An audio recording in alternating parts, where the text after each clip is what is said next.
Rumah yang diduga untuk ibadah retret dirusak di Desa Tangkil, Kecamatan Cidahu, Sukabumi, Jawa Barat. Kasus ini ironis mengingat Sukabumi termasuk 10 besar kota toleran di Indonesia. Bagaimana duduk perkaranya dan apa tanggapan Gubernur Jawa Barat, Deddy Mulyadi? Perusakan terjadi pada Jumat 27 Juni 2025 sekitar pukul 13.00 WIB. Peristiwa ini bermula ketika warga keberatan dengan aktivitas yang diduga ibadah di rumah singgah milik warga bernama Maria Veronica Nina di Desa Tangkil. Alasannya kegiatan ini dianggap tidak berizin dan tanpa koordinasi. Ketegangan memuncak hingga terjadi pembubaran kegiatan dan perusakan beberapa bagian rumah. Video warga membubarkan kegiatan tersebut itu viral. Di sana terekam massa merusak mobil, kaca, pintu, dan kursi rumah. Gubernur Jawa Barat Deddy Mulyadi merespons insiden ini. Hukum biarkan bekerja secara objektif berdasarkan kaidah alat bukti. Saya tidak akan mengintervensi.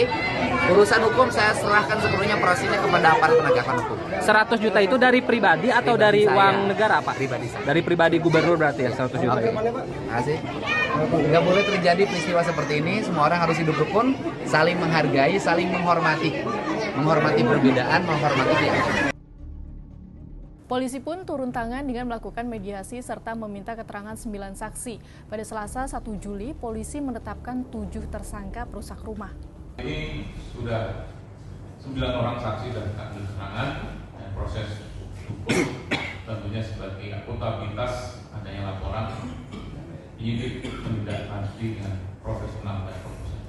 Kemudian langkah kita tentunya mengkomunikasikan kembali untuk masyarakat tenang untuk kegiatan peribadatan yang memang tidak ada izin. Saat itu memang tidak ada izin untuk karena tempat itu tempat ibadah atau rumah tinggal untuk dihentikan sementara waktu supaya situasi kondusif. Sebelum kasus ini ada juga kasus serupa yang terjadi pada 5 Mei 2024.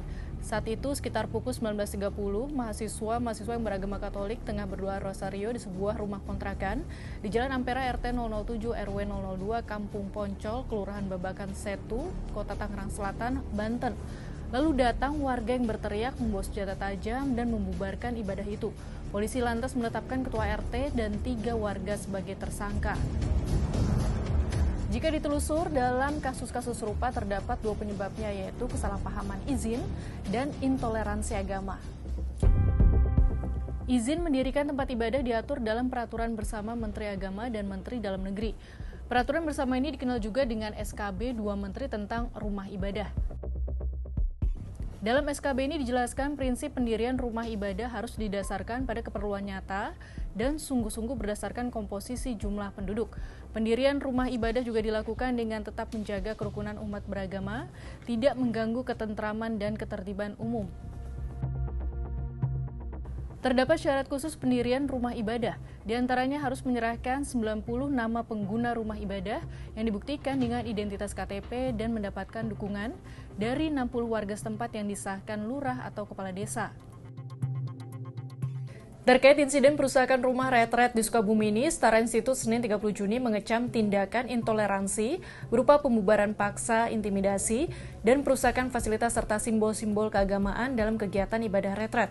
Hal ini dinilai juga mencederai semangat kebinekaan dan kehidupan beragama yang dijamin oleh konstitusi. Secara substantif, kasus tersebut menunjukkan kegagalan negara dalam melindungi hak konstitusional warga negara. Sahabat Kompas, dari kasus perusakan rumah di Sukabumi yang diduga untuk retret sebenarnya sangat disayangkan. Dari insiden ini dampaknya berupa kerusakan dan kerugian kedua pihak. Bagaimana menurut sahabat Kompas?